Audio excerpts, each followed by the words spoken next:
Good afternoon, students. Welcome to Learner Development and Learning. These are your slides presentation done by your tutor, Mrs. Iona Kariwo, for the 2021 academic year. If you check properly on your slides, you realize that my number is not provided on the screen. So I'm going to give it to you. The number is 081-2851-424. Let me just repeat that. My cell phone number is 081-2851-424.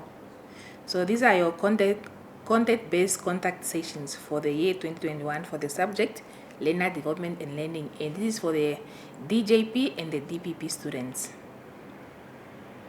All right, let's move on to the next slide. So about the examination papers, you are going to write an exam which is out of 120 marks, of which you are expected to answer all questions. So there isn't an option of selecting one question. You are expected to answer all questions. And the questions, the way they are set up, you have some questions that will come in the format of true or false questions. We have multiple choice questions, and we have short answer questions, and we have got long essay questions. And like I said, you are expected to answer all questions, and the study guide that you will need to answer to study for your exams in LDL for the DPP and DJP students, you are expected to study using your study guide for learner development and learning. And I'm sure you are all provided with a study guide. If not, you have to contact your office in your specific regions and to get hold of the study guide, because you will need it to study. You are also welcome to use any other material which might be of relevance to the topic of learner development and learning. For example, you can use the education psychology textbook by Mwamwenda. It's also very useful in this subject.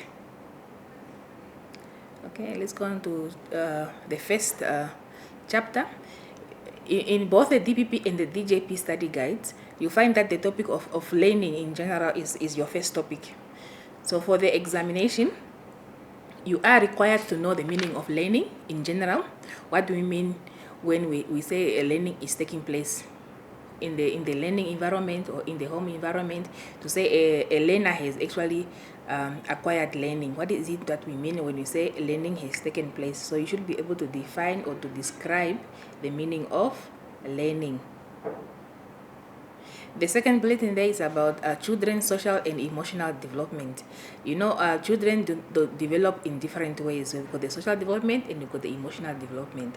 So you should be able to state the difference between social development and emotional development. When is it that we can say a child is socially developed, and when is a child emotionally developed? And what are the areas that we have to look at when we talk about having a child developing socially? And which areas we look at when we talk about children having developed emotionally? So if you say, for example, you are a grade 3 teacher, and then you have a child who's displaying some characteristics that you can conclude that this child is not emotionally developed.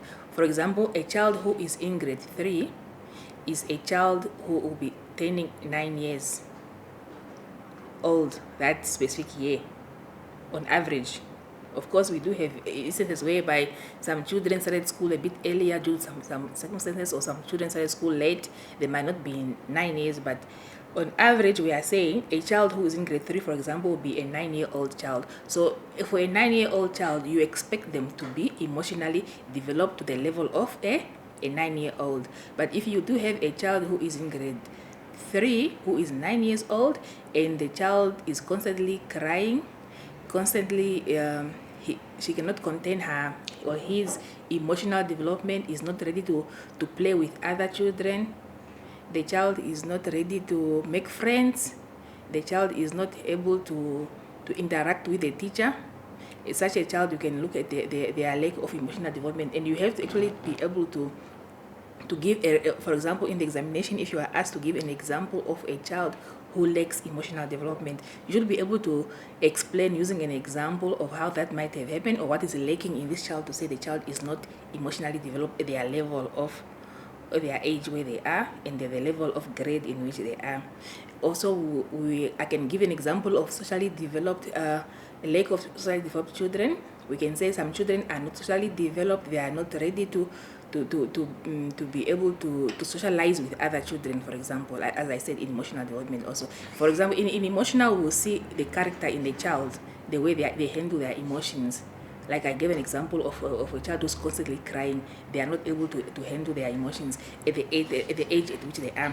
So when we look at social development now, we are actually looking at how the child is socially interacting with other children in the class, in the environment, in the playground, how is he able to socialize with other kids, not only during the class time, but also maybe during break time or during play time, and also with the teacher as well. That is the on social and emotional development. Let me move on now to the concept of growth and maturation.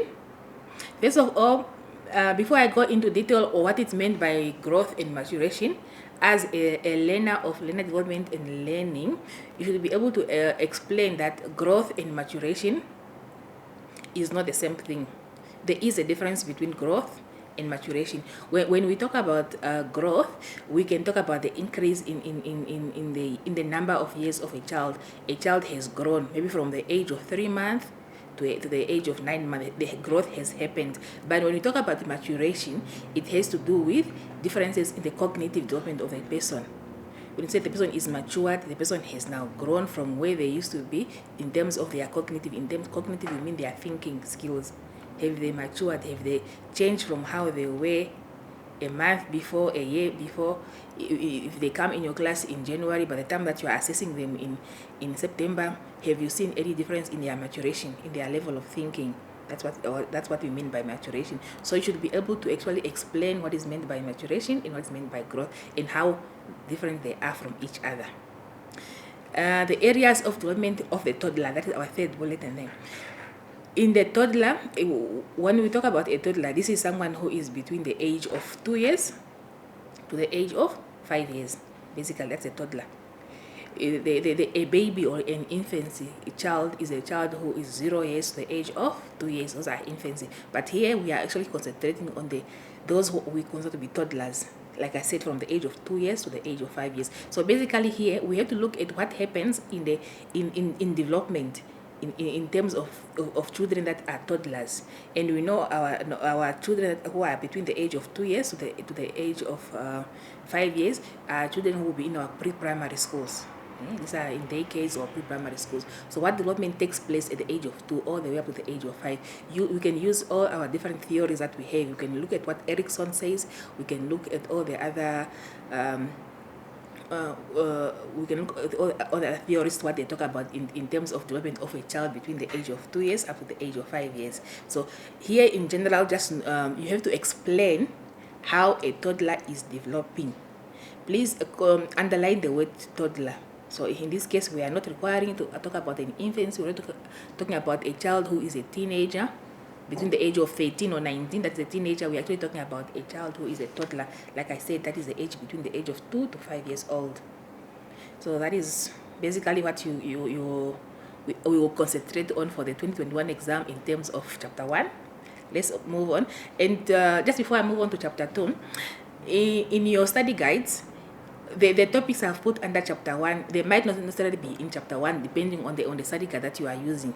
Because I understand in some books, I don't know whether it's a DPP students or DJP, whereby you find that these topics, they overlap into the other chapters, but that should not really be a concern to us. What is important is for you to understand the areas that I've hinted that might be in your exam, in the 2021 exams. This can be the May exams, it can be the August exam, or the November exams. So all of these topics will be in all the 3 exams. Okay, now we move on to the next topic, which is chapter 2. The first bulletin under chapter 2, we look at emotional and sexual abuse in children. When your child has been emotionally abused, what symptoms will they show? Let's give an example that you are a grade 5 mathematics teacher, for example. and then there is a child in your class who is emotionally abused. What symptoms will you look for in that child? What behaviors will the child portray in your class to tell that this child is emotionally abused? We can also look at sexual abuse. What symptoms are there that the child will display when they are sexually abused? What symptoms, how do they behave in your class? How do they interact with other learners in their class? How do they participate in your class presentation when you are busy teaching a lesson? For a child who is either sexually abused or emotionally abused, these children will not behave in the same way like children who are not abused. They will portray some different characters in them, and if you are careful as a teacher, you are actually expected to notice these signs or symptoms of abuse and bring it to the attention of the entire school, especially your life skill teacher. Okay, so you are expected to know the symptoms that a child will portray and what you are expected to do with such behavior. Okay, and then we'll look at the importance of adequate nutrition in early childhood. You know that for a child to develop fully to their full capacity, nutrition is very important. Nutrition does not only start in childhood. In fact, nutrition starts when the child is still when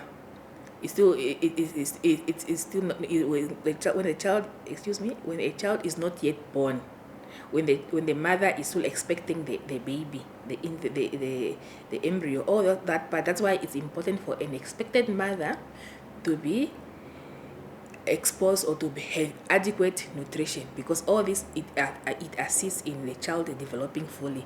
Now in this case, we are talking about a child. That is childhood. That is from the time of 0 years, from the time the child is born, from 0 day up to all the way up the time the child becomes an adult. Why do we need to have adequate nutrition for children? For instance, when you have a grade 5 classroom and you have children who come to your class who have not taken breakfast, who have not eaten the previous night, how will these children actually learn in your class? How will they concentrate in the classroom? Will they be able to concentrate and pay attention in class? Will they be able to answer questions that you are posing? If you are to give them a test, will they be able to write that test if they do not have adequate nutrition?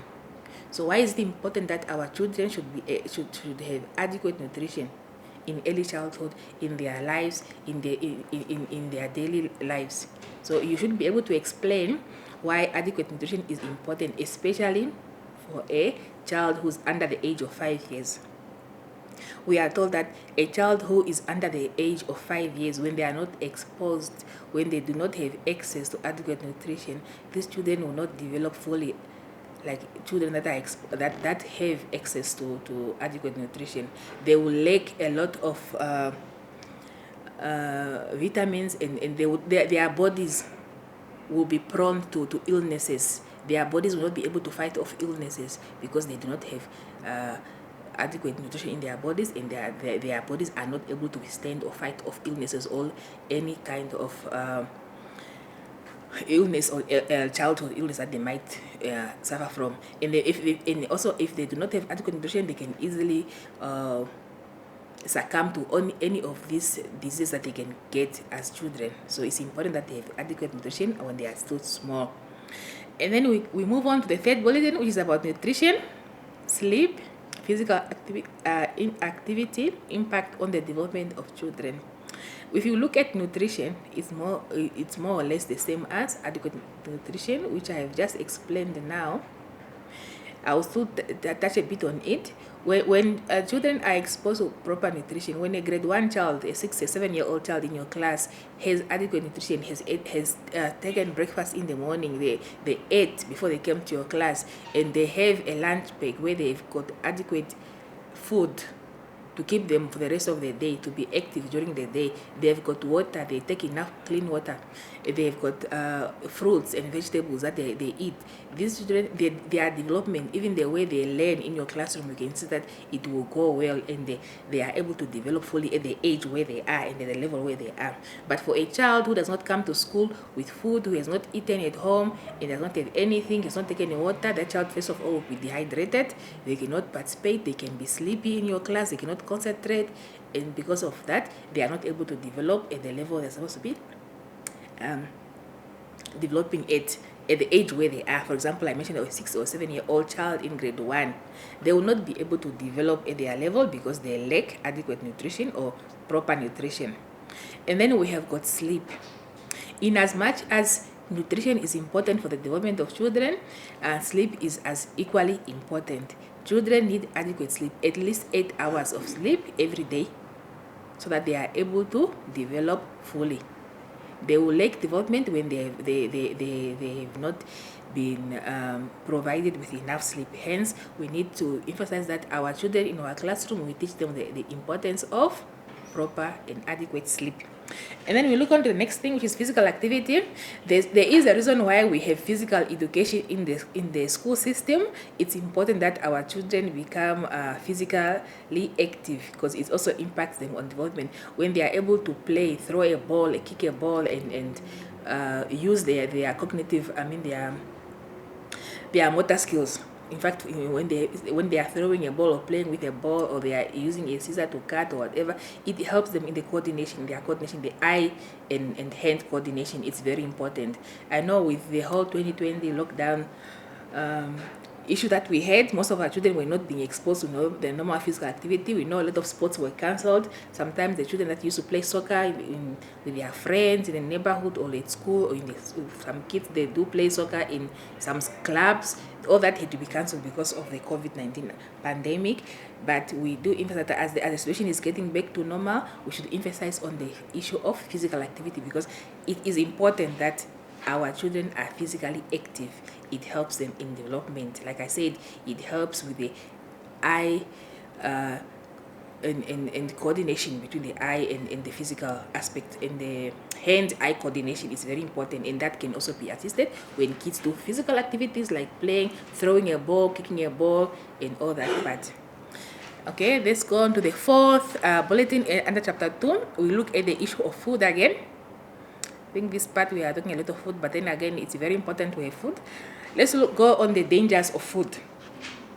There are some food types that are actually dangerous for our children, not only for kids, but also for adults. And this is what we call junk food. If I have to give an example of junk food, this could be your fried chips. This is your fried Viennas or Russians. This is your cool drinks. This is the sweets, this is the cakes, the chips, all these things. All those are junk food.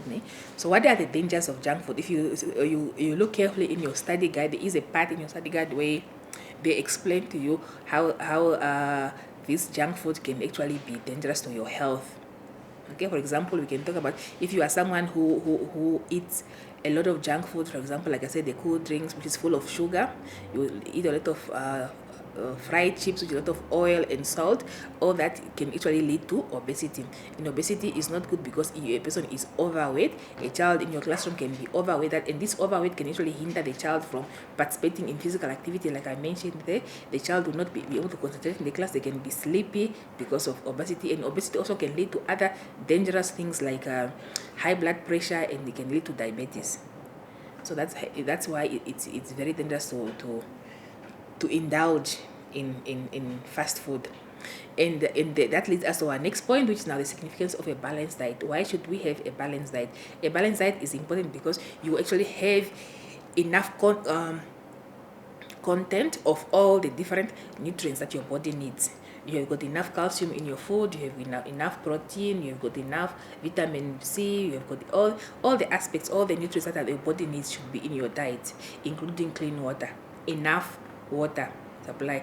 Then you have a balanced diet, and then when you have a balanced diet, you are able to develop fully, especially for our children who are still needs to develop and still need to grow. The theory of classical conditioning and the Erickson's views of attachment. Here, I do get calls from students who ask me that all I did was just give the theory of classical conditioning. I did not explain more. For me, once I've given you a topic like this, classical conditioning, and I'm explaining that this topic will be covered in your examination, I think I do not really need to explain what is classical conditioning, because the moment I've written it there, theory of classical conditioning, it's obvious that you will need to know what is meant by classical conditioning. you have to know its meaning, first of all. Know its meaning, know the characteristics of classical condition, the conditions that we have to look at. What are the advantages of using classical condition? What are the critics? Critics means that those people who criticize classical condition, what are they saying? You need to understand, because I will not say I'm only going to ask questions on the critiques or the disadvantage of using classical condition. I would just say the whole theory of classical condition should be there, and you as a student, you are expected to understand the entire theory of classical conditioning. Because remember that I am setting 3 exams. This the April exams, is the August exams, and the November exam. So it could be that maybe in the August exam I'm concentrating on the whole definition of classical conditioning and the characteristics of classical conditioning. And then maybe in the April exams, I concentrated on the advantages of using classical conditioning. Maybe on the third exam, which is the November exam, maybe there under theory of classical conditioning, I will look at only the critiques of this theory of classical conditioning. So you are supposed actually to understand everything. And as we are guiding you with this presentation here, we just to guide you of what you should concentrate on as you are studying, but not to give you questions that will be in the examination. That is not the whole idea behind these presentations. So theory of classical conditioning will be in your exams, so know everything about it. The same with Erickson's view of attachment. We've got insecure attachment and we've got secure attachment. So I will not say just read on secure attachment and leave the insecure one. You have to understand, first of all, before you even go to the secure and the insecure attachments of Erickson, understand what does Erickson mean when he talks about attachment. What is it that we are talking about in terms of attachment according to Erickson's theory? When Erickson talked about attachment, what does it mean? First of all, understand the meaning of attachment according to Erickson, and then later on now go to the insecure attachment theory of Erickson, then the secure attachment of Erickson, and then explain the advantages and the disadvantages. You can explain these advantages using your classroom examples. Okay, we go on to chapter 3. This for me, chapter 3 is about illnesses or diseases. I don't know whether in the DPP book is the same, but for the book that I use both books. And so, like I said, don't mind about chapter what and chapter what. I'll just concentrate on the topics under each chapter. This chapter or on this part of examination, I'm concentrating on illnesses. And for 2021, the illnesses that I'm going to talk about, I have got meningitis, I have TB infection, and HIV and AIDS. But then if you look at HIV and AIDS, I'm looking at its impact on education sector. Its impact on education sector, meaning that understand what is HIV and AIDS, of course, as an illness. Understand the impact that it has on the education sector. Under education sector is also broad. I have not only talked about the learners in the classroom. So education sector can include the learners in the classroom. It also can include the teachers that are teaching our learners in the classroom. How does HIV and AIDS impact the education sector when it's a teacher who is infected or affected by HIV and AIDS? Just before I move on, the clarity, what is meant by infected and affected by HIV and AIDS.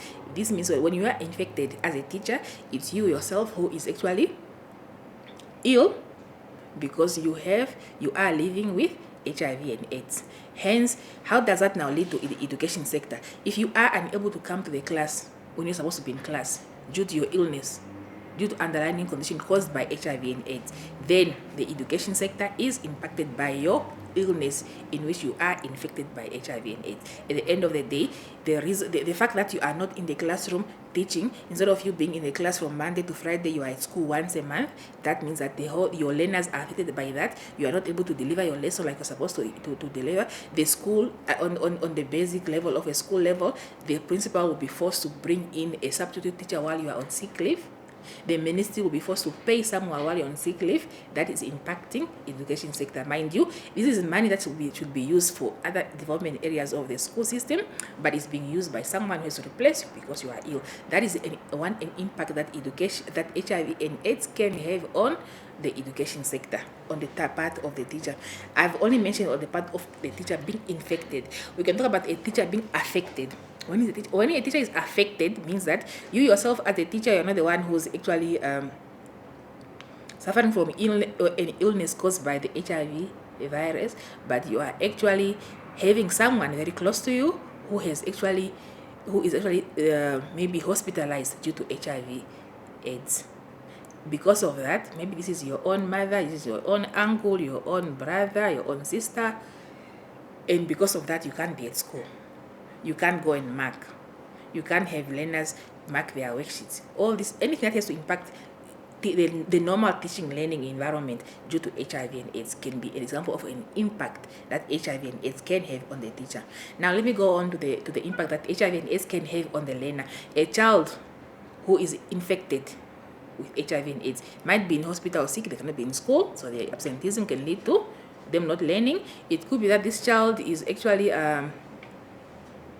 infected maybe the child has to go for normal follow-ups. Once every 3 months the child has to miss school because the child must go to the clinic where their blood is drawn, whereby their CD4 count is counted and then it's checked and all that, and then they are given medication, or they are supposed to go for other checkups and stuff like that due to HIV and AIDS. So at the end of the day, the child misses out on a day at school, and a day missed for a child in school is a lot that the child has missed, especially if there's nothing that is done to cover up for what the child has missed while they were out.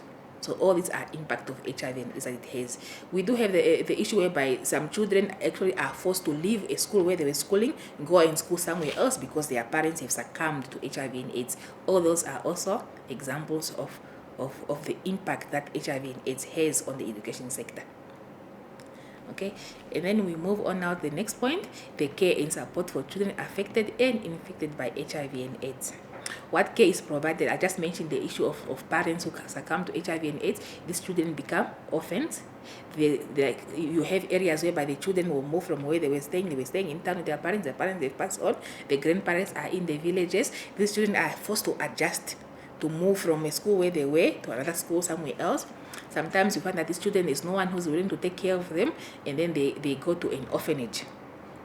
We do have in Namibia the SOS orphanage, which takes care of children that are orphaned, for example. We also have that what impact will it have on the support that the children will get? How adequate is the support and care that these children can be getting from a home where they are going to live because their parents have succumbed to HIV and AIDS, or they are going to be living with their relative?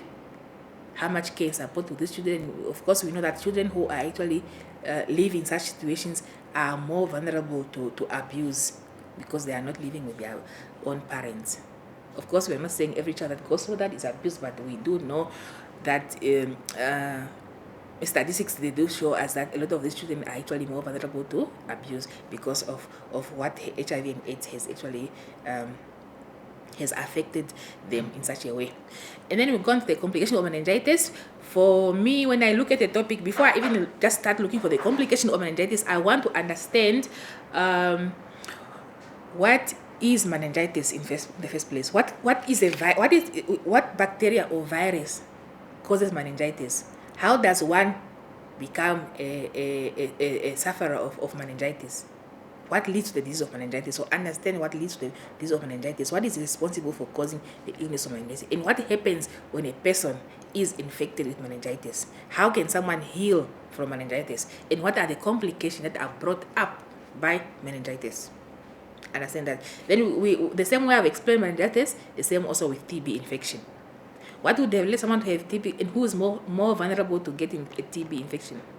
And what treatment can be given to a TB infection? And how does TB infection affect the development of a child, for example, who is infected with TB?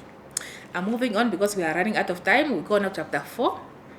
Here we are more into learning. We have got barriers to learning. We've got the humanistic approach to learning. We've got the learning process of learners. Okay, let's first start with the first thing there. Human memory. We've got the short sensory human memory, we've got the short-term memory, and we've got the long-term memory. First of all, before you differentiate sensory memory to the short-term memory and the long-term memory, what is a memory?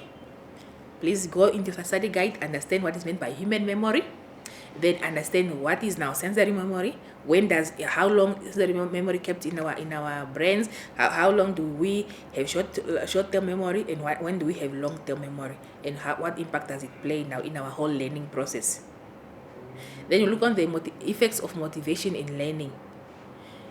Of course, we do know that in the first chapter we already looked at the concept learning itself. So now we are now looking at motivation in learning. What does motivation have to do in learning? When is a learner motivated to learn? And if a learner is motivated to learn, what happens in their learning process?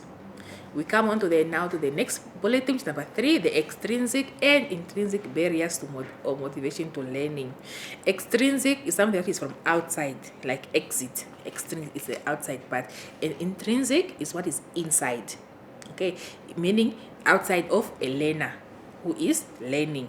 Extrinsic can be the outside impact to a child. For example, this could be the community in which a child finds himself in. For example, let's say a child who lives in a home which is full of violence. Your whole neighborhood is a neighborhood known to be a very violent neighborhood. You have got gangsterism in your neighborhood. People are into gangs. They are gangs that where there's robbery taking place. People involve themselves in gang activities. People are not motivated to go to school. You in your house and your siblings will go to school, but your neighbors, they've dropped out of school. The other child dropped out of school in grade 9, but you see the child is always having money while he's not going to school. You see your friend is always having nice things to dress, but they've dropped out of school in grade 8. And then these things are outside, ne? They are not in you, but they are in your environment. They are in your community where you live, and they are motivating you now or demotivating you from learning. And we talk about barriers. A barrier is like something which hinders you, keeps you from achieving something. The motivation here is for you to learn. You want to achieve something. You want to learn. You want to pass grade 9. You want to go to grade 10. You want to go to grade 11. You want to go to grade 12. You want to pass. You want to achieve. You want to become a nurse at the end of the day. You want to become a doctor. But now we've got all these barriers which are keeping you from achieving. And I've given you the example of someone who comes from a very violent environment, from a very environment which is not conducive, where there's gangsterism, there's you can say there's exposure to maybe young girls who go and have relationships with older men, and then they get money. So a person can say, we are not saying this is what is going to lead for a person to drop out of school, but this can actually contribute to being a barrier from someone to completing their education system or from learning. All those are things that we find within the environment, which are now outside. We can also talk about domestic violence in the home.